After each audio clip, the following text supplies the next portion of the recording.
Good morning, Dawg Nation. I'm Brandon Adams, and this is DawgNation Daily, the daily podcast for Georgia Bulldogs fans presented by Kroger.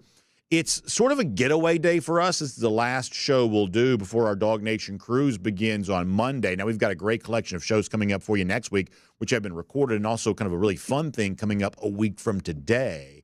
So we'll tell you more about that here coming up, but we are not packing it in and certainly not mailing it in on this final live show for us. At least here for a little while. Very, very prominent transfer rumors. What do they mean? We're going to try to talk about that, both what it does mean, what it kind of doesn't mean, and sort of everything else in between. At the very least, it's fascinating because out of seemingly nowhere, and to me, it does sort of feel like this was out of nowhere, Georgia fairly quickly has become connected to the biggest name currently in the spring transfer portal. So this is wild stuff. We'll address that, and then we'll also do some form or fashion of kind of some of the stuff we had planned on talking about today. A lot of the show had to be scrapped because this became such a big deal so quickly last night. So we'll cover all of that ground, and we are very, very glad to have you with us. Plus, we got a couple special guests joining us here today, too. Jeff Sentell going to be here, a part of the program today. And both of our recent DawgNation Daily Golden Shoe contest winners, Jonah Carney, who won our Golden Shoe Masters Pool, he's going to be with us as promised, and Randy Hall, who won our Bracket Challenge. He's going to be with us there as well. So we promised those winners a chance to come on and sort of spike the football and celebrate their victory. And before we're done today, we'll give them a chance to do that. But for now, we have got a lot to talk about. So let's get it going. It is DawgNation Daily, the daily podcast for Georgia Bulldogs fans, presented by Kroger. And it begins right now. Today's episode of DawgNation Daily is brought to you by Kroger, fresh for everyone. Presented by DawgNation.com, this is DawgNation Daily, the daily podcast for Georgia Bulldogs fans. Here's your host, Brandon Adams. Well, let me ask you to begin this Friday, have you heard any good rumors lately? I tell you, I love this job, and I'm reminded over and over again of why I do, especially this time of year, because you just sort of never know what you're going to be talking about. It just kind of falls out of the sky sometimes, and there's always things to discuss, but sometimes you have even more interesting things to discuss than you perhaps realized, and all of a sudden you're kind of scrambling to say totally different narrative than maybe I would have initially thought on this final day before we head for our DawgNation cruise on Monday with a great slate of shows coming up for you next week while we're gone, which we'll tell you more about here coming up in just a little bit. What I'm talking about here is, and look, we've had kind of a busy thing with our family going on the last little bit. So last night, it just so happened that everybody kind of had a little bit of a free schedule. So we said, okay, my daughter had a wonderful chorus concert. At the conclusion of that, we said, let's all just go have dinner. We'll sit down, we'll relax, and that'll be as close as we get to a little bit of a break here. So having a nice dinner, and we're enjoying that, and then it's done, and all of a sudden you start saying ding, ding, ding, ding, ding, ding on the phone, and you look down, you realize, whoa, look at this. The biggest name thus far has entered the transfer portal in one-time Florida commit, one-time Miami commit, spent last year after a very high-profile NIL-related recruitment at Arizona State. But after 1 year there, Jaden Rashada, the quarterback, and we'll show you this on the screen, Rashada has announced his intentions to move on, saying on Instagram, I want to start by thanking my teammates. We shared a bond that I'll remember forever. Kind of a short-lived bond, but nonetheless, Rashada goes on to say, I love you guys, thankful for the time we spent together, and wish you guys the best of luck. He also thanked a lot of the folks in the staff there, and as they call him, Coach Dilly, which is Ken Dillingham, the now soon-to-be second-year coach there for Arizona State. Dillingham wrote back in response to that, saying some nice things to Rashada, but the point is, after a year on the job, Rashada now moving on. And what's interesting about this is, that's the biggest name thus far to be in the spring transfer portal, but it did not take very long for a lot of the major national websites. I'm just going to highlight On 3 here, but basically you had 24/7, you had Rivals, you had On 3, all jumping out to say, as was written here, Georgia is the school to watch out for Arizona State quarterback Jaden Rashada once he enters the transfer portal. Pete Nakos, who's been on a lot of this news as of late, he reports. And as I said before, you had Matt Zenitz and Chris Hummer at 24/7 basically saying the same thing. Adam Gorney from Rivals was basically saying the same thing, that all of kind of these sort of major national newsbreaker guys for these major websites all very quickly saying, Rashada to Georgia, this could be a real thing. So I find this to be fascinating. I'm guessing that you probably do as well. And I want to talk for a moment about two things related to this. I want to talk about what this is, and I also kind of want to talk a little bit about what this isn't.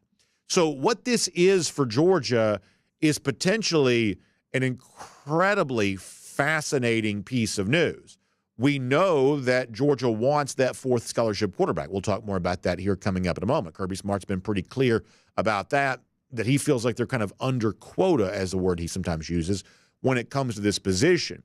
Now, the kind of player I thought Georgia would bring in, just to be completely honest, is somewhat of a much lower profile than what Rashada is. This is a little bit of a bigger name. To me, it's a bigger name than Jaden Rashada would have been when Georgia thought he was getting his commitment coming out of UNLV, and certainly a bigger name than the other kinds of quarterbacks, at least thus far, who are in the spring transfer portal. This is a former elite recruit, has some experience in a college offense after a year ago, working with, I think, a guy that most people view to be a pretty sharp offensive mind in Kenny Dillingham.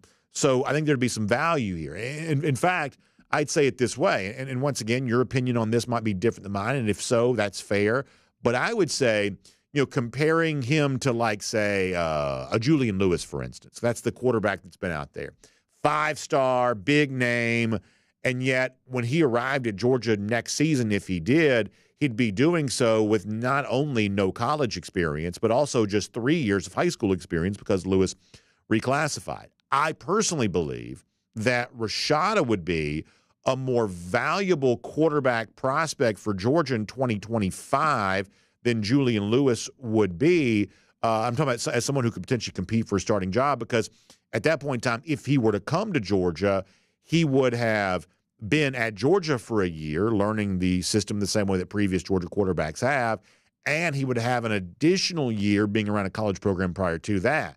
I just think we're in a day and age now where younger quarterbacks, I should say slightly older quarterbacks, are just a little bit more valuable. There was a time in the early days of the college football playoff era where a lot of teams were making the playoff with new starters, in some cases freshman starters. Georgia made the playoff in 2017 with a freshman quarterback in Jake Fromm. There was a period of time in college football where that was sort of happening.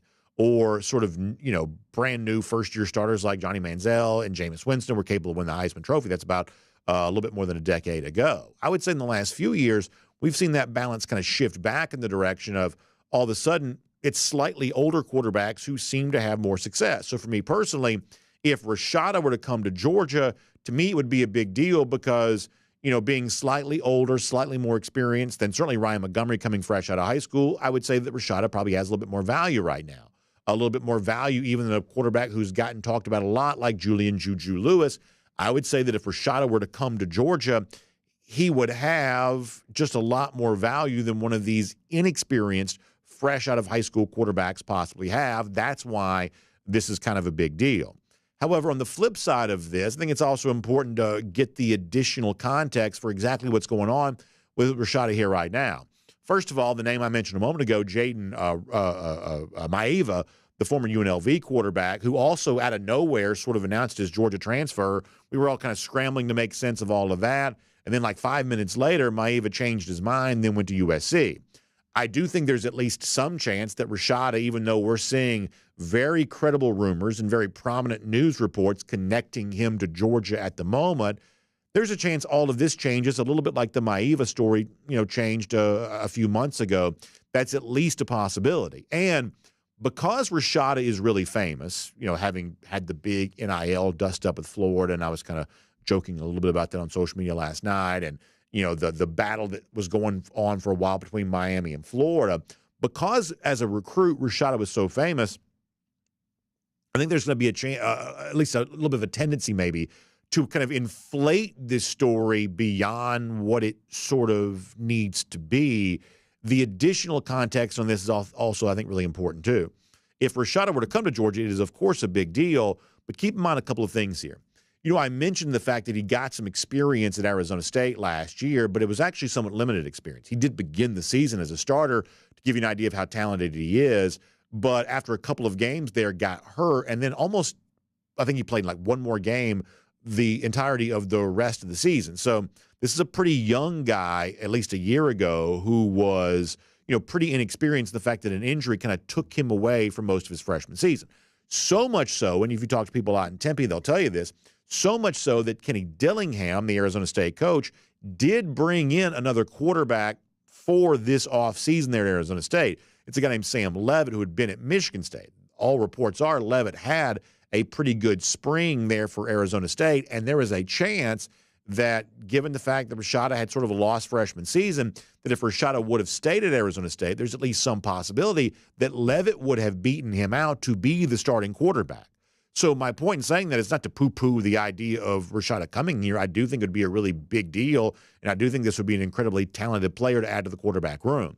But the idea that he would come in here riding the steam of, oh my gosh, this is undoubtedly the next starting quarterback for Georgia on the other side of the Carson Beck era coming to an end, or perhaps he's here to even push Beck this year or something like that. I think the actual facts on the ground would suggest something a little bit different, that Rashada was going to be a part of a quarterback competition at Arizona State. So if you want to fast forward to 2025, of course, Rashada will still be a part of a quarterback competition here at Georgia if he indeed decides to come, which sort of brings me to the next name I want to mention here, which is obviously Gunnar Stockton.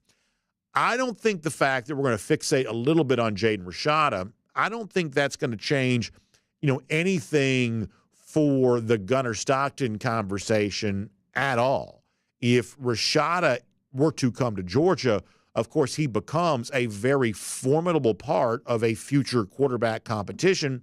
But I would believe that Gunnar Stockton remains a very formidable part of a future quarterback competition there as well. And I do truly think it would come down to let the best man win. And you'll have obviously a Ryan Puglisi a part of that, we believe, and clearly a Ryan Montgomery a part of that there too. We would favor more experienced quarterbacks in any kind of battle like that, the same way Carson Beck leaned on his experience to become the starter for Georgia last season. We would favor more experienced quarterbacks in any future quarterback competition.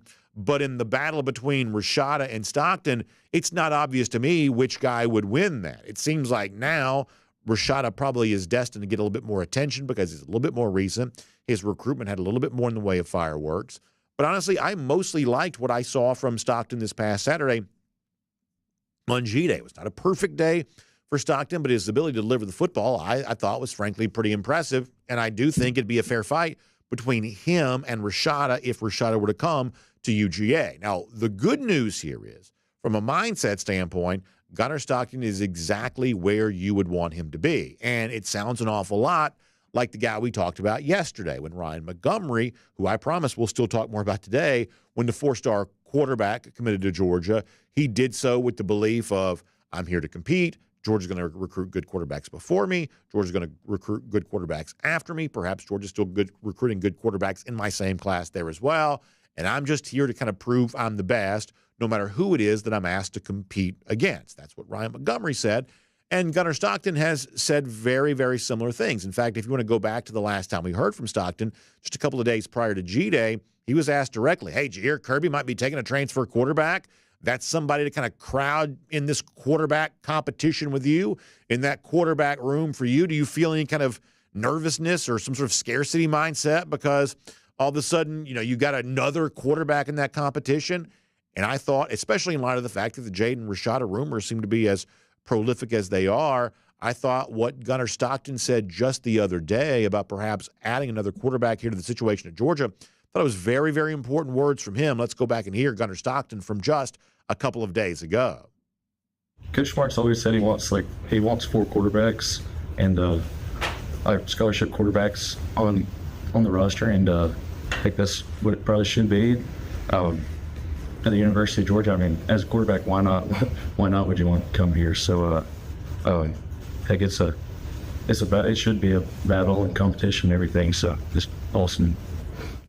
So here's the assumption I'm going to make. If Ryan Montgomery says what he said, and we talked about that yesterday, if you hear Gunnar Stockton saying those things there, then if Jaden Rashada, the man of the hour here for the moment, if he's considering coming to Georgia, then he must be sort of thinking and saying some of the same things there as well, because as a high-profile player in the portal right now, you have a chance to self-select. You know enough about Georgia, because Georgia doesn't keep this kind of stuff a secret, that if you're not comfortable coming here to compete, if you're not comfortable coming here to fight for your spot, then you'll obviously be much happier somewhere else. So the idea that there seems to be, as has been reported, this mutual interest between the two right now suggest that Rashada himself is also comfortable with the atmosphere that'll be around him here at UGA. So bottom line for me is this. I have no idea where this is going, and I did not expect we'd be talking about this here today. The Rashada thing, for me at least anyway, has kind of come out of nowhere. There was a quarterback that also kind of popped up out of nowhere a few months ago on his way to Georgia as a transfer, and just as quickly as we heard that, we also heard he changed his mind. Maybe Rashada changes his mind, and maybe he doesn't come to Georgia either. Over the course of the next few days, we'll probably find that out. But I think it is important to know that while nothing will be guaranteed, and he'll be in a fight for whatever spot he gets the same way any other Georgia quarterback would be, this is a pretty prominent prospect. This is a guy who got some experience last year, being around a sharp offensive mind in Kenny Dillingham, and was clearly treated as one of the top quarterbacks in the entire sport coming out of high school just a couple of years ago. This would be a big deal. It'd make the quarterback depth at Georgia even more, fully filled out. It would make for a fascinating future discussion about the Georgia Bulldogs and the quarterback position. My name's Brandon Adams, and this is DawgNation Daily, the daily podcast for Georgia Bulldogs fans. We are presented today by Kroger, and we're happy to have you with us, no matter how you get to us, live on video. Of course, 10 a.m. across all platforms each and every day. Next week, not quite so. We'll tell you more about that. It's going to be a really good thing for you. We'll give you more details on that here coming up in just a moment. But for now, thanks for being with us on the radio and Athens Sports Radio 960 The Ref, for podcasts, wherever you find them, including post and show at the world-famous DawgNation.com. Just happy to have you with us, and so thankful to our friends at Kroger who make it all possible for you there as well. And it's, believe it or not, about that time of year. We're kind of moving towards the end of April. May will be here before you know it, and that means graduation season. And so let's get ready to celebrate the grad in your life with everything you need for an A-plus graduation party. You can find the party trays, the decorations, the gift cards, so much more for that graduate in your life right there at your local Kroger. Check out Kroger.com/graduation for more on that. That's Kroger.com/graduation for more on that. All right, let me do a couple of housekeeping notes here for a moment, and then we'll get the conversation going and keep it going here. Jeff Sentell, by the way, coming up in a couple of moments. UGA recruiting talk, including how Rashada fits into all of this. We'll do that with Jeff here coming up in just a little bit. So, getaway day for us. We are totally live here today. Starting Monday, though, Monday, Tuesday, Wednesday, Thursday of next week, we're going to be on board Allure of the Seas for our DawgNation cruise. Perhaps you've heard me mention something about that. I say kiddingly. So we're going to be on the cruise next week. That means we've got a great collection of pre-recorded cruise shows that we've done for that. Same great guests, John Stinchcomb and Connor Riley and Mike Griffith. You know, we do a lot of good stuff with them. Kaylee Manziel steps in. We do a really fun thing with her, kind of combining a Kaylee's Corner that we've done in the past with some of our cruising around the SEC stuff. That gets really fun. So we've got really, really good stuff that we've worked very hard to deliver for you next week. Can't wait to show that. And we did this a year ago. We're going to do this again next Friday as well, so a week from today. That's the day after the NFL draft. Normally, I try to time a vacation show around a moment in which I think will be kind of okay to do a little bit of a pre-recorded show without missing too much, although the college football calendar now is making it much more difficult to do that because it seems like the news never really slows down. But next week is a little bit different kind of week there on that because Friday is the day after the first round of the NFL draft. So next week, and I do not do this lightly, we've only done this a couple of times in our history as a show, there will not be a DawgNation Daily next Friday. So if you're a podcast listener, on Friday only for next week, you will not have a show pop into your podcast feed. But we will be live on video at 10 a.m. Connor Riley, as he did a year ago, and this year going to be teamed up with our Cody Chaffins, who's been doing a great job, and many of you know Cody. Connor and Cody are going to do some draft recap stuff with you next Friday, live at 10 a.m., of course, looking ahead to the rest of the draft weekend there, too. So we'll be live on video next Friday. It won't be me. I may try to call in if I can, but I'm also traveling, and you know how tricky sometimes that can be. So all of that is coming up then. So Monday, Tuesday, Wednesday, Thursday, really fun pre-recorded editions of DawgNation Daily that we've worked really hard on. Friday live with Connor and Cody. Me, maybe if I can pop in, but those two guys kind of leading the way on a little bit of a draft conversation. Now, one more quick note to give you, and after that, we're going to kind of move on with the rest of the show. So we talked the other day about two really fun contests we've done as of late, our Golden Shoe Masters Pool and our Golden Shoe Bracket Challenge, just kind of just for fun, no real high stakes or anything like that, just something we were doing for fun. But we did say, hey, the winners of those contests would get a chance to have them on air here, let them spike the football and celebrate their victory. So today we will do that. Jonah Carney, who won our Golden Shoe Masters pool, and Randy Hall, who won our Golden Shoe Bracket Challenge, we're going to give them a chance to be on the show here live coming up before we're done anyway. Coming up, a little bit more than a half hour or so from right now, perhaps. And one more thing to tell you. I have been working behind the scenes on this. Now, this is not like, some sort of grand, prize or anything like that. But I did want to do something nice, if possible, for the people who did participate in these events we just did. Because the honest truth is, we had a great turnout on this. A lot of folks really kind of be a part of this. I was really kind of overwhelmed by the response and very appreciative of it. So I spent a little bit of my own money on this, and I have something for you if you participated in this. So you all shared your address with me. Let me get back from the cruise. But then after that, I think I've got something coming in the mail for all of you who participated in this. So I'll tell you more about this. But if you were part of these recent things, I wanted to do something kind of nice for you, just to sort of say thanks to some of the people who were, kind enough to kind of participate in our community here. So stay tuned for that. I think I may have something coming in the mail for you, which I think you're going to be really, really, at least I hope you're happy about it. I mean, like I said, don't get too excited. It's not like tickets to the national championship or anything, but it's kind of fun. So we'll talk more about that coming up. All right, now, before we bring on Jeff Sentell, do some UGA recruiting talk, let us go around the doghouse, poured today by our friends at the Finish Long Drink. Great to have them as a part of the show on a Friday, of course. And there is something that I've been noticing on social media as of late that perhaps is not, necessarily interpreted this way, but I sort of kind of interpret this way. It seems like very quietly, sort of low-key, there are a few Georgia players who've been kind of announcing their intentions without making too big of a deal about it.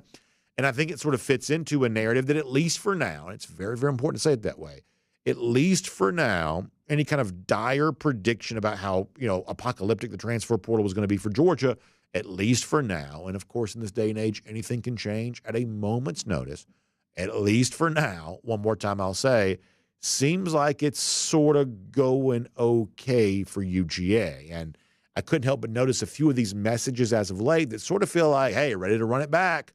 Not quite official statements here, but sort of winks and nods in the direction of, hey, well, I'm all dog. Let me show you Daniel Harris here on social media, at least for those of you watching on video. He recently kind of put something out to that effect. The sand through the hourglass, basically suggesting it's his time to make his move there at Georgia. At least that's the way I would probably interpret that. Seems like Harris is letting you know he's ready for some big things here in the upcoming year. Georgia fans excited about that too. One of the good-looking, youngish defensive backs in this Georgia team, perhaps ready to make that big move here in 2024. Maybe you take that as a sign that for any concern at one point in time, certainly going back to the winter, you would have had, but a possible Harris transfer seems like he's all locked in here for right now, at least based on the subliminal message of a social media post. Same type of deal for Christian Miller here too, who got a little bit banged up on G-Day, but also kind of came back into the game. I believe Kirby Smart reported there as well. And a guy who I think, when you think about guys who could really pop for the upcoming year, Miller is clearly viewed to be one of those guys. He put there on social media here this week that year 3 is loading for him. This could be the moment in which he becomes one of the sort of top defensive linemen in the SEC, at least possibly, and a huge part of a defensive line rotation for Georgia overall. Once again, one of those kind of quiet messages that sort of seems to be interpreted as, hey, everything's all good, ready to kind of roll here. And then Sam Mpemba took another step beyond that, very funny on Instagram, says, thank you, UGA. And then in parentheses says, I'm not leaving. Very funny stuff. I even got Raylan Wilson laughing a little bit there on that. So Mpemba obviously making a joke about the way in which everybody's sort of on pins and needles right now about who's doing what when it comes to the transfer portal. But a lot of Georgia players kind of quietly announcing their intentions to be very, very excited about the upcoming season, which means, once again, for now anyway, the transfer portal and the spring edition of which seems to be kind of working out okay for Georgia. We'll see if that remains the case between now and April 30th when the portal closes up again for the final time here this year. And that is Around the Doghouse here today on DawgNation Daily. And it's poured by our friends at the Finish Long Drink. And as you know, when you start thinking about being away and being in the Caribbean on the beach and enjoying stuff like that, I love the Finish Long Drink during this time of year. I love the peach-flavored version. Look at that if you're watching on video. The peach colored can. How good does that look? It just looks awesome. And so many of you have got a chance to try it. You tell me about how much you love it. For me, my favorite's still the blue can. It's the traditional. It's the grapefruit flavor. It's the gin kick. But either way, whichever option of the finished long drink you think you would love, we do truly believe there's a variety out there for you on that. Our good friend Kaylee Manziel, she loves the cranberry version. That's a lot of fun. Long drink strong, 8.5% alcohol by volume. Long drink zero, no carbs, no sugar. Post cruise, that's probably what I'm going to need as much of as I can probably get if you know how the cruise typically works out for you on that front. Either way, we want you to try some. Go online to thelongdrink.com. You can pick some up, and you can really enjoy it. It's a great time of year to be enjoying that as you're getting ready for pool season, or you're sort of enjoying back patio season, or, fire pit season, or whatever you got going on. Really good stuff there with the finished long drink. So find it online, thelongdrink.com, and it's great to have the finished long drink bringing around the doghouse to us here today. All right, a little bit late getting to Jeff. So we're going to try to make up this time in the air here. Before we're done, interesting stuff. A couple spring games tomorrow worth your attention. I'll tell you why in particular one of those. Also, a former Dawg is in the news today. We'll tell you more about that. And two great special guests to conclude here, celebrating some recent accomplishments in our DawgNation Daily universe here. So we'll do that. But for now, Jaden Rashada, what does this mean? Ryan Montgomery, the aftermath of that, and a whole lot more. How about Jeff Sentell here today on DawgNation Daily, presented by Kroger. From Athens and across the SEC or wherever the recruiting trail may lead, here's a DawgNation.com insider. All right, let's say hello to Jeff Sentell, DawgNation Daily, presented by Kroger. And Jeff, I did not expect today, Jeff's already got his cruise attire on. For those of you watching on video, you'll love to see that. Did not expect today that you and I would be talking about Jaden Rashada, but we are. Biggest name in the transfer portal thus far this spring. And just as quick as his name pops up, immediately there were very credible rumors, well-placed sources, seemingly reports by very bold print name, media types, that Rashada had a connection to the University of Georgia. Where does this come from, and what does this mean? And I guess, third question, do you honestly think Rashada here ends up at UGA? Morning, Brandon. Morning. Now, first of all, I got to admit, you're going to have a lot of fun with this. You probably already had a lot of fun with this. But, it's almost like Kirby's going to find new ways to inflict pain on Florida, which would mean bringing the guy that they thought was their initial NIL poster child back, maybe to beat them as a designated, I don't know, Gator tier delivery device type thing. I think it's credible, Brandon. I think people that would know and people that are talking, those streets, Brandon, they are talking. They are talking. And, I think it makes a ton of sense, Brandon, when you sit there and think about what happened with Juju to Ryan Montgomery. We've wrote about that pretty in depth last night on our site, if you saw it on DawgNation.com. And when you sit there and you add the Rashada piece, because Rashada, Brandon, at one time was like a top 5, top 3. I think he ended up number 7 overall quarterback in the 2023 class. All of a sudden, it does a lot of things. It gets Georgia back to that 4 scholarship number. They even bring in the talented walk-on and Colt Ginn this summer as well. And the scholarships are right, and it's a right situation for Jaden. I don't know how much of it is out there because people are asking the question, why is Jaden Rashada transferring to be a backup? Well, he probably wasn't the clear-cut starter to Arizona State anyway. And I say that because he only started portions of the year. That job was in flux a little bit. So really, Brandon, for Jaden Rashada, it's the chance to play at UGA. If you're a backup somewhere this next season, isn't it better to be at Georgia rather than Arizona State? But the main thing is it gives him kind of a lead dog pole position to go after and chase the 2025 quarterback job at Georgia. And I think the people around Rashada have correctly deduced that if you're in the running to be a starter at Georgia in 2025, that's probably better than Arizona State in 2024 or 2025. Yeah, I think your opinion on this seems to be somewhat similar to mine. This is one of those, on the one hand, this, on the other hand, that type of situation. On the one hand, a Rashada 2 years removed from high school, I think would be more valuable in 2025 for Georgia than a less experienced player who hasn't taken the kind of in-game reps that Rashada would have taken. He did play some a year ago.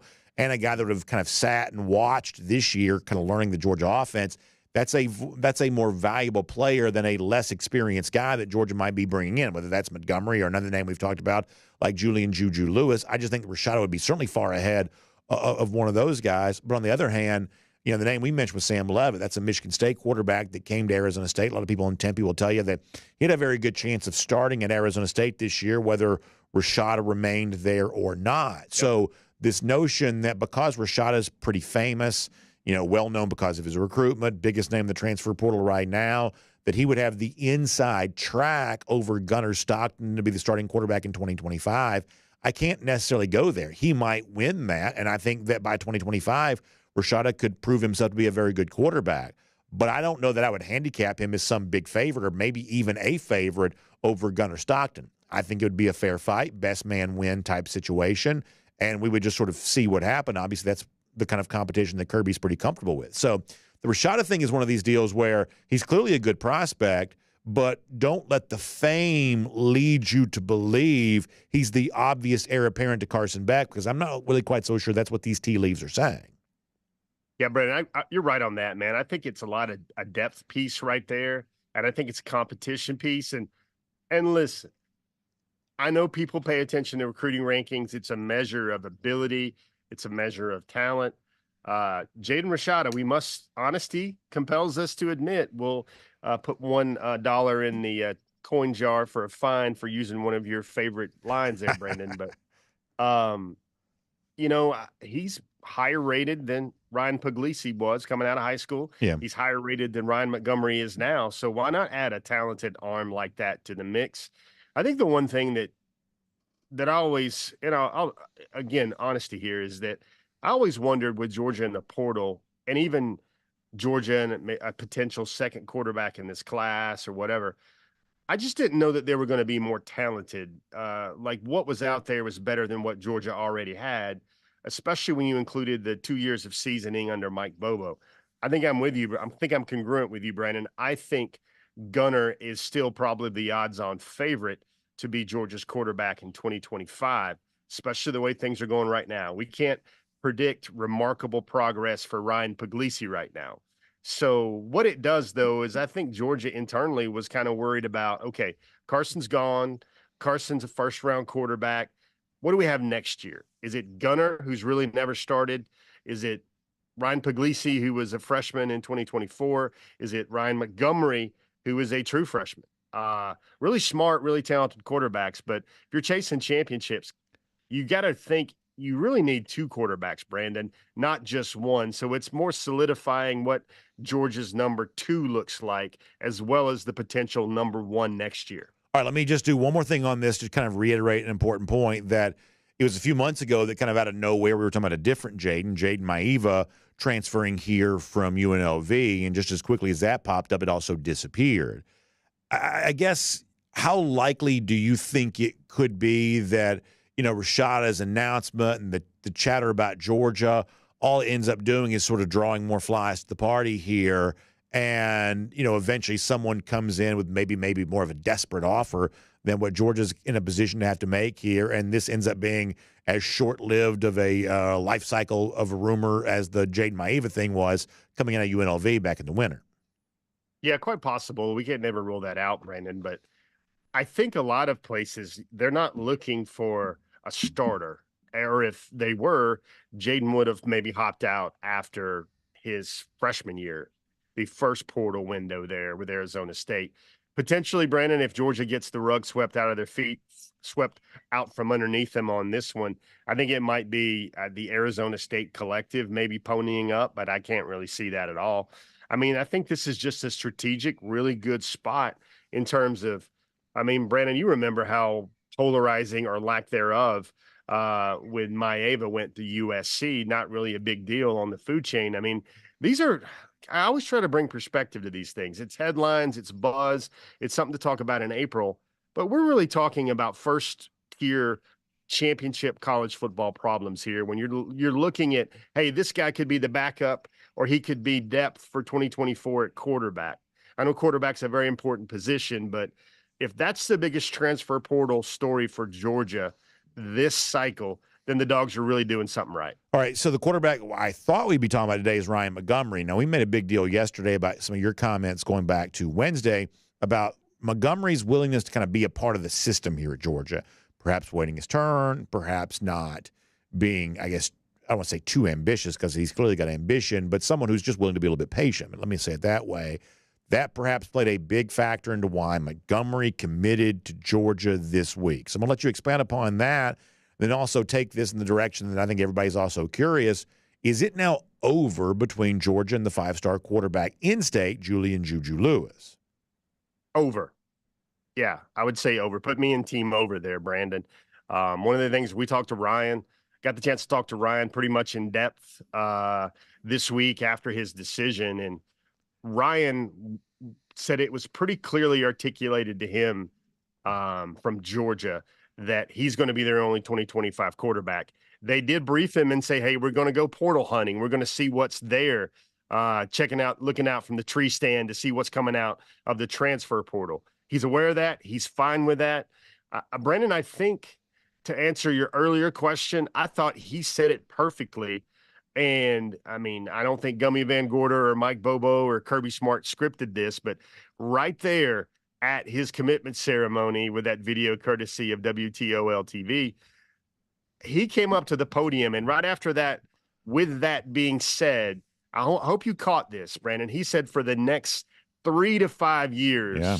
Hold on a second. That rings a huge bell because they always say 3. The really cocky ones say 3. Right. Everybody else, the realists, say 3 to 4. Ryan Montgomery, by stating that, told you in one soundbite why he's a perfect fit for Georgia, because he'd wait 5 years to go to the NFL. He would wait for his turn. He could follow the Carson Beck playbook, the Carson Beck quarterback development tree plan in Athens. He already sounds a lot like Carson Beck. Brennan, I know you've seen a lot of Carson interviews. I know you've pulled sound from him, but he raps out that super excited phrase already just about as Carson does when he's talking about very little intricate things of the Georgia football team. I think it is not only the best possible fit, it seems like the perfect tailor-made fit for Georgia when you talk about a player, very cerebral, all about the game. I put in last night's story with Ryan Montgomery, and here's things that stand out to me about Brandon. We asked the question of Ryan is like, hey, man, you're the quarterback now. Quarterback means Pied Piper. Quarterback means go talking to guys, starting to build relationships. It means watching film, talking to your receivers, talking to your offensive linemen. Brandon, at the drop of a hat, Ryan Montgomery reeled off, I think, 15 names that he's going to go after for Georgia. So not only did he get the briefing from Coach Bobo, he has retention. He's going to know everything about smash route concepts at Georgia the same way that he's going to know about the recruiting grocery list when you're going up and down your local Kroger to check out what's going on with Georgia. He rattled off all the right names, Brandon. He had David Sanders. He had the receivers. He had C.J. Wiley. He had Juan Gaston. He had Josh Petty. He had Travis Smith Jr. He had them all. And he said the focus for the class is going to be on offensive linemen and receivers, at least for him and the work he's going to do for Georgia. And the one other story, excuse me, it was just so great.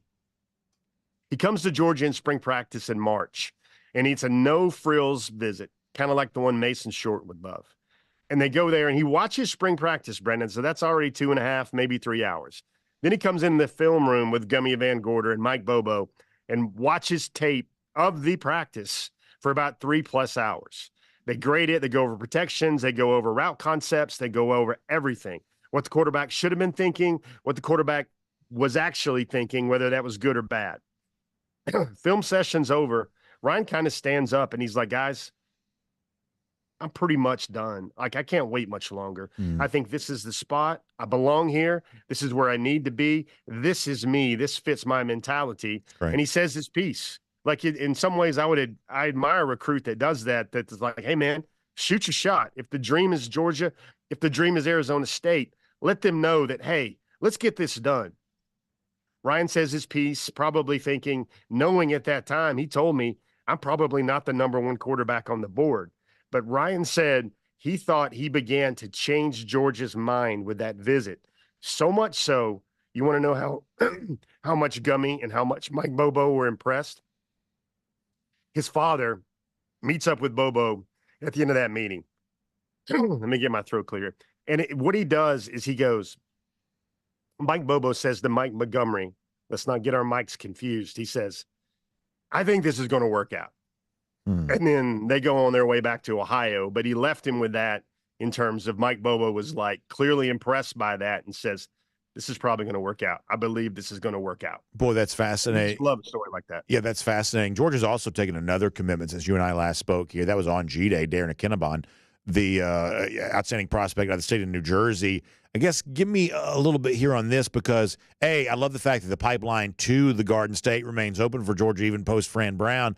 But also, I think I had a little bit of a different idea about Akinabon in that instead of being like a 3-4 defensive end, sounds like he has a future more like the stand-up outside linebacker.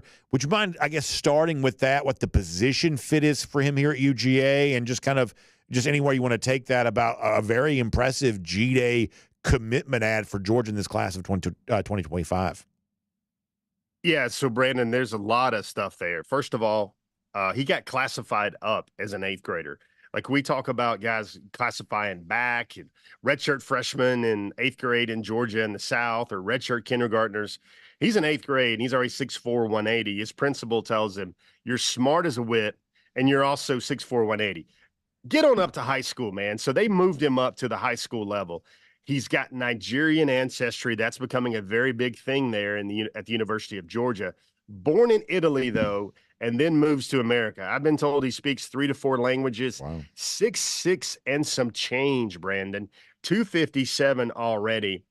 And this guy, very deliberate. His first visit to Georgia, hooks were in him. He saw Notre Dame. He went and saw Ohio State. He saw other schools, to be sure.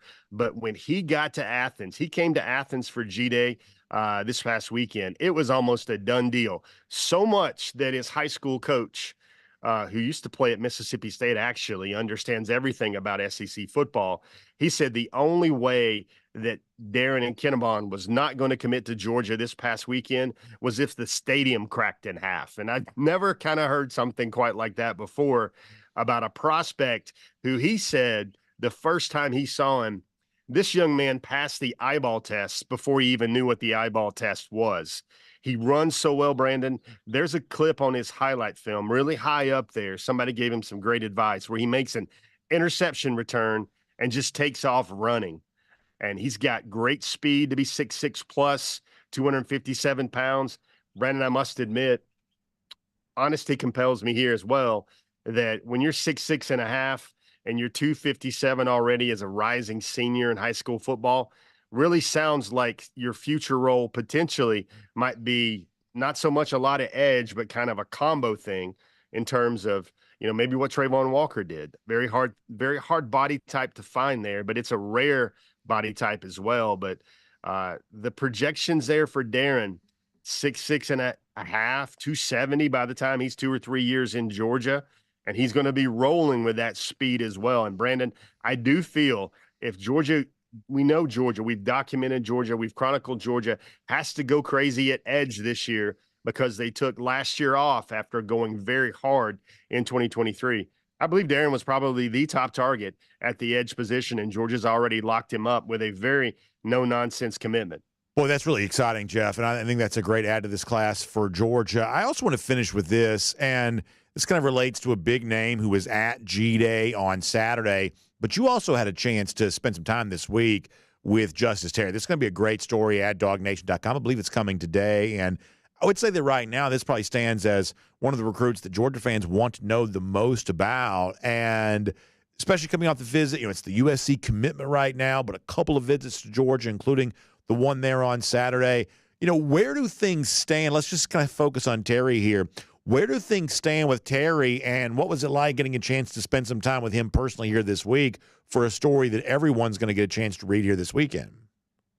Yeah, going to have some video up on it soon, Brandon. But for me, without trying to give away all the chocolate chip cookies and the macadamia nuts in the story, you're going to learn a lot from Justus Terry right here. You're going to learn that, that narrative about, hey, this is a kid from middle Georgia that basically gets to Hollywood, sees all the glitz and glamour, and that's the big flip, or he gets money whipped by USC and that's what does it.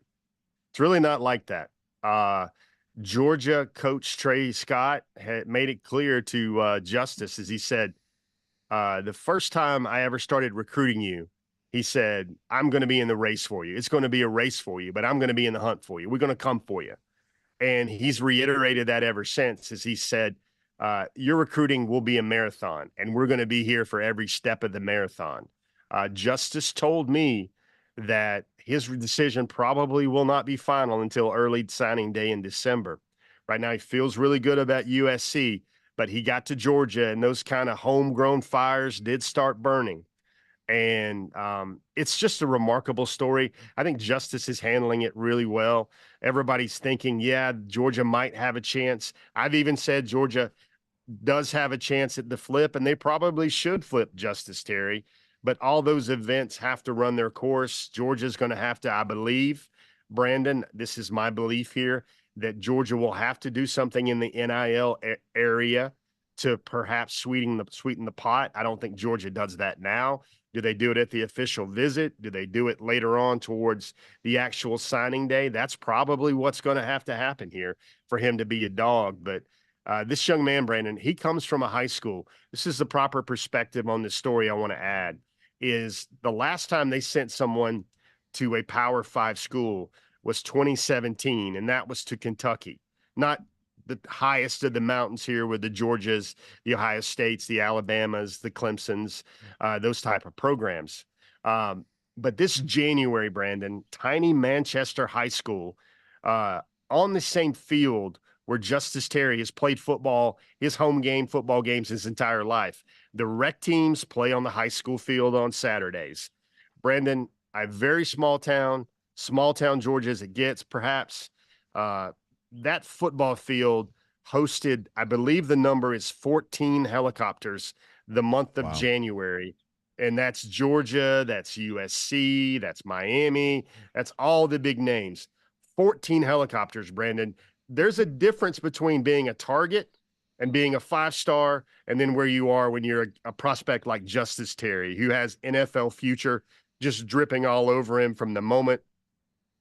I guess he got internet recruiting famous when he was 15, when he had that shirtless photo where he looked like the cover of Muscle and Fitness when he was already 15 years old. That's a lot, Brandon. Like in terms of helicopters landing, I don't know if there's been 14 helicopters landed on the practice fields or the game fields of the current Georgia commitment list. At least it wasn't before Darren and Mason and then Ryan got involved. So that's a lot. It's going to be a very contested recruitment. I think it will probably either be USC or Georgia. Other schools will try.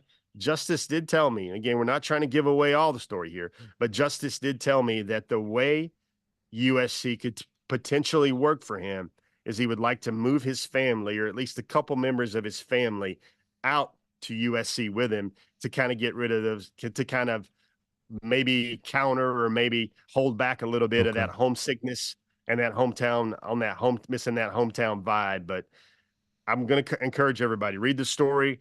I asked a lot of people around Justus's circle, and this is not just simply a young man thinking short-term at all here with some big NIL cash from USC. Really fascinating stuff, Jeff. I appreciate your insight on that, and I do encourage everybody to go to DawgNation.com and read that story. It's going to be a fascinating one. I'm looking forward to being on board Allure of the Seas with you next week. What a fun time this is going to be. What a fun time of year this is, just, for Georgia fans and college football fans. There's so much interesting stuff going on. You're obviously right at the center of all of that. So I'll see you on the ship here this week, and, of course, back here again on DawgNation Daily, presented by Kroger again very soon as well. Hey, Brandon, I got to catch up with you. I know you're the first member of the DawgNation team to have gotten their bags packed. You're ready to go pointed in that direction already, so I got to get myself ready too. You better believe that, Jeff. Good stuff. Thanks a lot. Let's take a look around the rest of the league. This is SEC Through. All right, let me say this real quick, and then we'll transition here to cruise around the SEC, courtesy of Royal Caribbean. Jeff mentions NIL being a factor for Justus Terry. Here's the way that I feel about this. One of the things we sometimes say is, Georgia doesn't want guys who are primarily about the NIL, or, Georgia's not going to lead with that for its incoming freshman recruits. That's not what it's about, which I think is a strategy is all fine and well. And in the case of, like, say, a quarterback, for instance, Ryan Montgomery compared to Julian Juju Lewis, perhaps. I think, choosing the guy who perhaps provides less NIL headaches, maybe that makes sense. But when it comes to defensive linemen, I firmly believe that's where you spend your money. And when it comes to the sort of bidding wars for the best guys, if you've got a chance to win it, you do everything you can to money whip your opponent, and you do everything you can to win that battle. Because defensive linemen, that is a position of scarcity. There are not enough of them to go around. Therefore, they drive, usually, especially the last couple of years, a very hard financial bargain. And if your plan is not to win with them via NIL, what is your plan to have elite defensive linemen? Because that's about the only way you can do it. There are just not, top flight guys like that always entering the transfer portal. More on that here in a moment. So I've got no problem with a defensive lineman knowing his worth, and I hope that when it comes to Georgia's NIL budget, whatever it is, that a huge portion of that is devoted to winning these kinds of line of scrimmage battles, because that, I believe, is where the championships are won. All right, with that said, let's get ready to go cruise around the SEC, courtesy of Royal Caribbean, as Jeff said, getting a chance to be on board Allure of the Seas with him coming up this upcoming week. Can't wait for that. I am packed up and ready to go and just sort of biding my time until the moment gets here. And, of course, when I see Allure of the Seas and how cool that is and how much fun that's going to be, I'm so excited about sharing all of that with you. And I love the fact that Royal Caribbean has made such a commitment to these sort of short cruises, which we sort of think of a 3-night or a 4-night stay. Our cruise is 4 nights, leaving on a Monday. We're coming back on a Friday.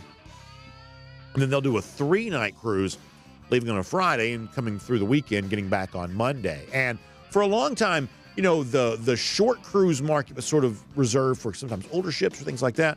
Now Royal Caribbean's saying, hey, let's put a huge emphasis on the shorter cruises. Let's put Oasis-class ships on those shorter cruises. And Allure of the Seas is an amazing vessel. I just think it's so much fun, not only for our DawgNation cruise, but the commitment now that Royal Caribbean is kind of showing to this sort of shorter cruise market. I just think that's an awesome thing. So if you've got a busy family like I do, the shorter cruise may be the best option for you. Jessica Slater can help you plan it. You can give her a call, 770-718-9147. That's 770-718-9147. You can also email her, jslater@dreamvacations.com. And if you couldn't be on the DawgNation cruise, the next best thing is your own Royal Caribbean cruise vacation. I hope you get one of those coming up here in 2024. All right, let's begin with this. A lot of spring games across college football here this weekend. A couple of note, both the new SEC teams have their spring games, both Texas and Oklahoma. This is probably worth watching. In the case of Texas in particular, a couple of things. It's another chance to see Arch Manning. I don't know that Arch Manning dazzled last year during the spring game. Malik Murphy probably ended up getting more attention than Manning did this time a year ago. How much growth and maturity does Arch show in another year where he's expected to be backup quarterback, but how much improvement is he showing? I think that's kind of fascinating.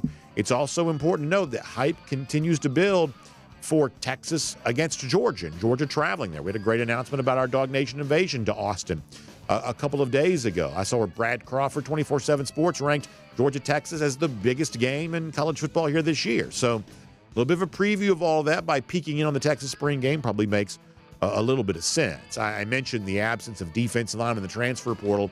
That was interesting to see Brian Kelly the other day. And anytime a coach is like very, very specifically kind of forthright and very clear, it's kind of stands out because so often coaches kind of sidestep, very sort of obvious statements. But Kelly said the other day that the only transfer portal priority they have right now during the spring are the defensive linemen, which I think tells you a couple of things. A year after taking a bunch of defensive back transfers, perhaps coached up by Corey Raymond, LSU feels okay about it. Maybe they feel okay with their linebackers there too. Of course, Harold Perkins going into his junior season, an important name to know there. But the other part of this is, if you're telling me, hey, all we need is a defensive line, we can be a championship contender, what you're telling me is your chances of being a championship contender are not great because, finding the big-time defensive line in the transfer portal, that is a shortcut that's just not going to be available to too many teams. Take a look at what's out there now. You got the guy from UCLA. You got Dominic Williams from TCU, I guess, is there. there are some portal defensive linemen, but this is not the same thing as the level of talent you get for guys coming out of high school that you develop over the course of a period of years. So this is what Kelly says their portal priority is going to be, and it's actually a pretty good harbinger for just how much can you take a shortcut on such an important position when it comes to transfer portal. Not easy to find defensive linemen, and almost impossible the last couple of years to find offensive linemen worth keeping in mind. I'll finally mention this, that a former Georgia Bulldog is also in the news. One-time transfer Justin Robinson to Mississippi State after a couple of years in which he actually didn't have bad numbers, 50-plus catches, about 600 total or so yards in 2 years there over the course of the last 2 years of catching the football. Robinson going to be on the move again. This is obviously a former Terrence Edwards protege, so we like Justin. We enjoyed him being at Georgia there too, but it looks like he's on the move again. We certainly wish Justin Robinson well as he moves on to the next phase of his football life. Now, with that said, let me also wrap up cruising around the SEC courtesy of Royal Caribbean, and let me take a moment here to allow a couple of members of our audience to enjoy the fruits of their success here. Spike the football, if you will. We've done two great things as of late. And I mentioned this a little earlier.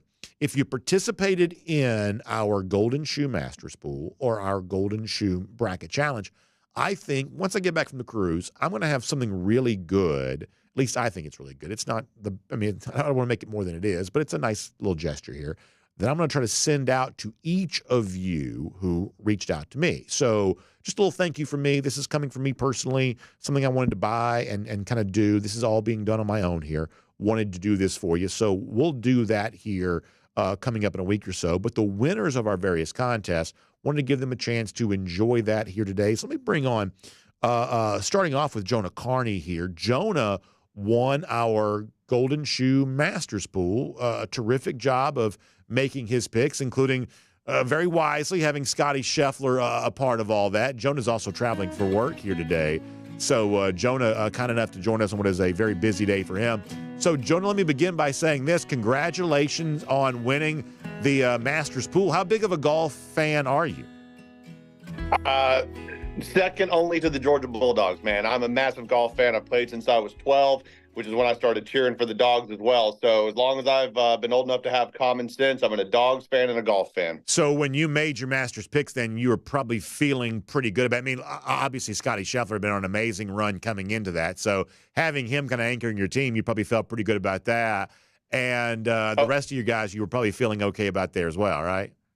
Well, I'll say Max Home has been on my radar for a while. That's why I named my team after him. So absolutely great golfer. I had to bring in Harris English because obviously former Dawg. That's right. And Tyrrell Hatton's just fun to watch play, man. That dude is the very definition of passionate about his craft. Yeah. So no, it was a great time. My buddy Dan Blanchard was the one that clued me into y'all's Masters Pool, even though I've been listening for a long time. But I just definitely appreciate the opportunity, and thank you very much for having me on today. It was an absolute blast. So we should tell folks you did have a very creative team name, Homeland Security. I thought that was really fun, and you, as you mentioned, been a big golf fan, but also a big Georgia fan for a long time. While we have you here on the show, I guess tell us about your outlook for the upcoming season. How excited you are about the things that perhaps Georgia gets a chance to do here this season.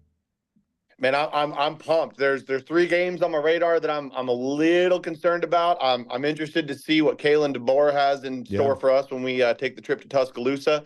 I think Lane Kiffin and Ole Miss might give us some problems in Texas. I mean, we won't know till we know, but I still see the ability for us to run the table. We've got a bunch of great talent coming back. We've added some with Trevor Etienne. I'm excited to see what a healthy Branson Robinson looks like. And frankly, Oscar Delp, you've got some really big shoes to fill, dude. So play hard, play strong, and play the whole season because, you're going to be Brock Jr. at least until you make a name for yourself. Well, Jonah, I think that's incredibly well said. And I just wanted to say congratulations for winning the Masters pick. It's so much fun to have guys like you be a part of stuff like this that we do. It's just a great community that I feel very fortunate to be a part of here as the host of DawgNation Daily. So I appreciate you being a part of that. Congratulations on being the winner. We wanted to give you a chance to be celebrated by our entire audience today. So thank you very much for being on the show. I appreciate that, Jonah. Hey, thank you. Go Dogs. Go Dogs indeed. So good stuff there from Jonah. And we'll keep the list of winners rolling here because Randy Hall, who a lot of you know Randy because Randy has been sort of a long-time voice in our comment section, especially at DawgNation.com. We do a thing every morning here called our First and 15. We do it on DawgNation.com and the DawgNation app, and Randy's been an anchor in that space for a long time, and apparently also pretty good at making his college basketball picks, too, and nobody follows Georgia recruiting, I don't think, any closer than Randy does. So, Randy, will welcome you onto the program today there as well. Congratulations on winning our Golden Shoe Bracket Challenge. It just sort of worked out for us to do these back-to-back here today, so we did that. But, Randy, first of all, thanks for being a very prolific member of our audience each and every day, but congratulations on making some very successful college basketball picks there, too. Well, BA, I think we're on. Can you hear me now? I sure can, Randy. I sure can. Okay, great. Let me get my camera kind of. There you go. Yeah, now you're all framed up with the golden shoe wrapped around you there. Oh, look at that! You got the DawgNation Daily shirt on. That's amazing. Yeah, for sure. You're talking about synergistic. I mean, Randy knows how to do it here. Coming on video, sporting some DawgNation Daily garb. I really appreciate that, Randy. Thank you. Yes, sir. And I feel great being on here, and the great contest. I entered it in the last minute and got it going. And I also entered the golf contest also, and I picked the winner. I picked Scotty, and picked him at 10 under and missed that by one stroke. Okay. But my other guys did not do that great. Yeah, sometimes it goes that way. Randy, I also know you follow all this stuff with Georgia football very closely there as well. Were you surprised at me about the Jaden Rashada rumors, and what do you think about Georgia perhaps adding a transfer quarterback like that potentially if it were to go down? I know you always have a pretty strong reaction to some of the stuff that appears in the show. What do you make of that news here today? I think it's exciting. It's another thumbs down to Florida Gators, which we love. We love that around here. We love that. We all are Gator haters. I'm just telling you that. So it's going to be a very exciting year. I love the turnover of new players coming on board. The transfer guys I'm excited about, and look for this new upcoming talent that we have.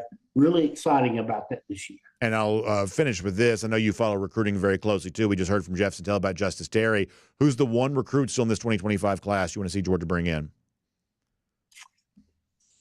I want David Sanders. Okay. I want offensive lineman from Charlotte. I like it. I know a couple guys are encouraging him to come to UGA. I want to keep him away from Clemson, definitely. So David Sanders, and I love Justus Terry. I want him to come. Hey, listen, I'm all about the offensive defensive lineman right now. Randy, I think that's really good stuff. Congratulations on being our Golden Shoe bracket pool winner. We appreciate you participating, and really good stuff. Just thank you so much for being here today, Randy, and appreciate you sporting the DawgNation Daily T-shirt there as well. Well, I appreciate it too, and I love all the guys that are on our daily call in and everything like that. They're fun to be with, and we communicate great over online too. Yeah, no doubt about that. Randy, good stuff. Have a great weekend, okay? Yes, sir. Thanks. Take care. Good stuff there, and just appreciate, and as we wrap up things here today, we'll go ahead and crank up that fight song and get ready to say goodbye to you. Giving out those golden shoes today. How good did the golden shoe graphic as a kind of a wraparound for both Jonah and Randy there? That's a really fun thing to be able to see. Just really appreciate their participation. And if you were a part of the contest, even if you weren't the winner, they got a chance to celebrate here live on air. Be on the lookout because you could see something kind of good coming your way here really soon. I'll tell you more about that. Like I said, I don't want to make it have to be something that it's not. It is not going to be something that has any probably monetary value, but nonetheless, something we wanted to kind of do for some fun. All right, so today's our getaway day. We are saying goodbye to you, at least in terms of live shows. But Monday, Tuesday, Wednesday, Thursday of next week, wonderful, wonderful collection of pre-recorded shows that we've done that an entire team of folks help us put on the air. We love that. And then Friday, live, Cody Chafin's Connor Riley reacting to the NFL draft. And as many have said today, making fun of the lousy, stinking Gators, their former quarterback commit, maybe in the mix for Georgia here. Good time to remind you, it's been 1,259 days since Florida's beaten Georgia. That is our Gator Hater Updater. And we appreciate you being here. Have a great weekend. If you're going on the cruise, we'll see you Monday. Everybody else, I'll see you live at least a week from now, but a great collection of shows next week here on DawgNation Daily, presented by Kroger. And on video, Time now for the R.S. Andrews Cool Down. R.S. Andrews is the one you turn to for your air conditioning, heating, plumbing, and electric needs. They show up on time. They do the work that's promised, the price is promised. You can trust them on all of that. All right, as I've been telling you, today is also a day in which I have to wrap up pretty quickly. Now, admittedly, today, this is more of a personal thing. We have a very, very big day for our family today that I have to kind of take care of. But when we come back on the other side, we'll have so much to talk about. So here is what I want to do. I want to roll through here and try to nail a couple of these comments here pretty fast, and then we'll kind of get on out after that. Let me go to Facebook first, and we'll see how people are doing over there. And then we'll hit the other comment section there too. Great to hear from Jonah. Great to hear from Randy. What a fun day that is. And obviously all around some pretty big rumors and some things like that, and some good recruiting stuff from Jeff. Really good Friday for sure. Phil Rogers says he's got a cataract surgery coming up here. Phil, best of luck to you on that. Hope that goes well. Keep us updated. Kyle Cummings also is discussing the Braves pitching situation. Yeah, obviously still trying to figure out what that what that rotation is going to look like, especially now we're still very early in the season. And the Braves have gotten some, surprisingly, strong guys from some unexpected sources here.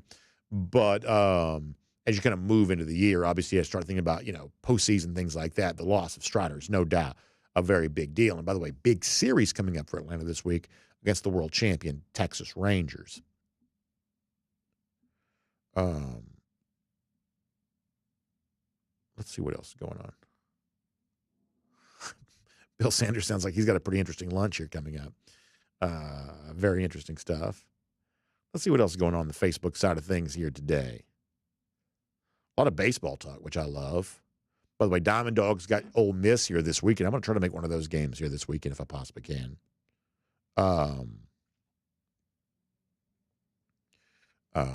Zach Adams says, anybody watching Ryan Garcia versus Devin Haney? What is that? Is that boxing? What is that? I should probably know that, but I'm not sure. Craig Jones says, have a great time with the vacay next week. We will have a couple of portal ads by the time you get back. Yeah, listen, here's what you need to know. As he points out, if something crazy happens while we're gone, the Rashada thing, if it's going to happen, it could happen next week. If it does, I promise you, Connor's going to be here. We got a whole team of people here. We'll break in and cover. And if it happens at 10 a.m., we'll just scrap the pre-recorded DawgNation Daily and somebody will do it live, right? We will have video coverage of whatever goes down. I don't like to miss the show. I don't. It's also unrealistic to think that I could never miss it. So if we can find a spot, also, part of going to the Caribbean is you do get a chance to disconnect a little bit from normal life. But if we can find a spot to at least connect back a little bit, we might also still do some of that. So, yeah.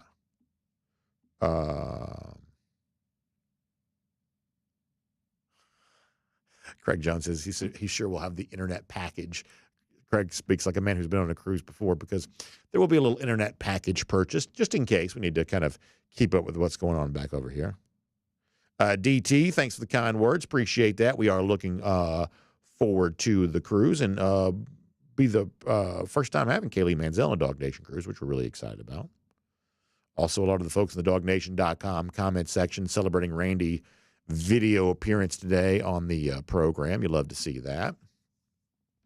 Let me hit YouTube here for a moment, and then we're gonna bounce.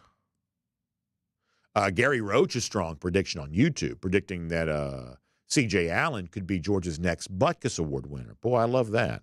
That's good. Jonathan Aaron says, do you agree with my thoughts that Beck's a first-round quarterback, but he needs to sit a year or two and learn the NFL before he starts? I mean, I think all quarterbacks sort of benefit from that, but, the economics of the NFL sometimes prevent that because, and I'm not NFL salary cap expert, but you got the 4-year rookie contract with the option for the 5th. So a lot of these teams want to know what they have well in advance of that. So, I do think that, I think that Carson Beck has benefited at Georgia by sitting. I think that anybody would benefit by getting a chance to sit in the NFL, but sometimes the economics of the league just don't allow for that. Foster Moss says, have a great 675th cruise and hurry back. That's very funny. Frank Patterson says, did you see where Ant-Man was added to the Olympic team? I did. Ant-Man has turned out to be an incredible pro. He really has. And I love to see it. I think I've mentioned this before. One time I went and interviewed him when he was still in high school. We're kind of doing some of these sort of magazine-style interviews and went and did that. It's really fun to spend a good bit of time with him. I hung around with him for about an hour or so. And he was great. And he doesn't probably remember this at all. I'm not saying we're friends. I'm just saying it's kind of interesting to spend some time with a guy like that has turned out to be such an incredible pro. And honestly, when he was at Georgia, I mean, it was exciting to have him, and I knew he'd be a high draft pick. But my gosh, how many very high NBA draft picks never do anything at the NBA level? The NBA draft is a little bit of an odd thing now. But Ant-Man's a real star, like a real star. He's averaging 26 points per game or something. He's a real star. Darian Ford, the subject of Cruise and shirts too. So I do have a lot of Cruise shirts. It's like you got sort of two versions of me. You've got the on-the-job version of BA, which is pretty preppy, right? It's like I wear a lot of stuff like this. A lot of very preppy sort of I don't know. However you want to describe that. But there's also the sort of off-the-clock version of me, which I do kind of enjoy the tropical-themed cruise attire, very relaxed and comfortable. I like all that kind of stuff. So there will be a lot of cruise attire next week for sure. For sure. Paul Moon predicts that Anthony Evans could be the new Ant-Man, which is kind of funny.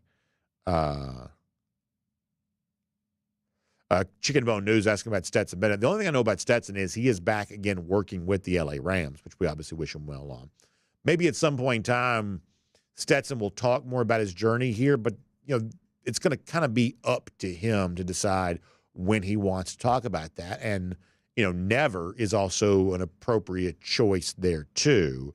But the one thing we all know, me, you, and everybody in between, we all really wish Stetson Bennett well as he goes through all of this. But it'll be interesting to note if he's able to kind of work his way back into sort of an active roster spot for the Rams this year. That's probably a pretty significant journey given, kind of where, he was, not all that long ago in terms of just being away from the team. And then at some point, is he ready to kind of talk more about this? We'll have to see about that.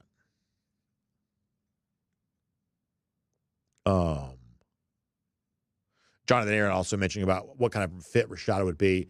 As I said before, and we'll kind of make this our last thing, the fact that Rashada is considering coming here gives you an idea that he thinks he's a fit. Because there are a lot of people that wouldn't even consider Georgia because, Georgia's just, you gotta really want it to be here. So the fact that he's even considering doing it, I think gives you an idea that maybe he thinks he's a fit, and that may matter more than anything else. All right. Very, very good stuff. Let me just say sincerely, thank you so much for being with us each and every day. I really appreciate that. And I appreciate you allowing us to turn this into more than just a show where I sort of shout into a microphone and never know if anybody's really out there or not. I love the fact this is a real community. Y'all talking back and forth with me, getting a chance to hear from a couple of folks live on the show here today, and obviously hundreds of you on board Allure of the Seas with us next week. I just really appreciate that. And I can't wait for the upcoming week, but I also can't wait to be back with you again the following week. So enjoy what we have planned for you next week, live on video, of course, in addition to that on Friday. And have a great weekend, everybody. Make sure you check out RS Andrews online as well, rsandrews.com. The RS stands for rapid service. What that means is that, for instance, if your water heater goes out, in many cases, RS Andrews can replace it for you the same day. You just need to find them online at rsandrews.com. And they'll take care of you that, air conditioning needs, and everything else in between. You can find them online, rsandrews.com. Have a great weekend. There will be a show back for you here on Monday while we're getting on board the cruise. It's DawgNation Daily, presented by Kroger. We'll look forward to talking to you then.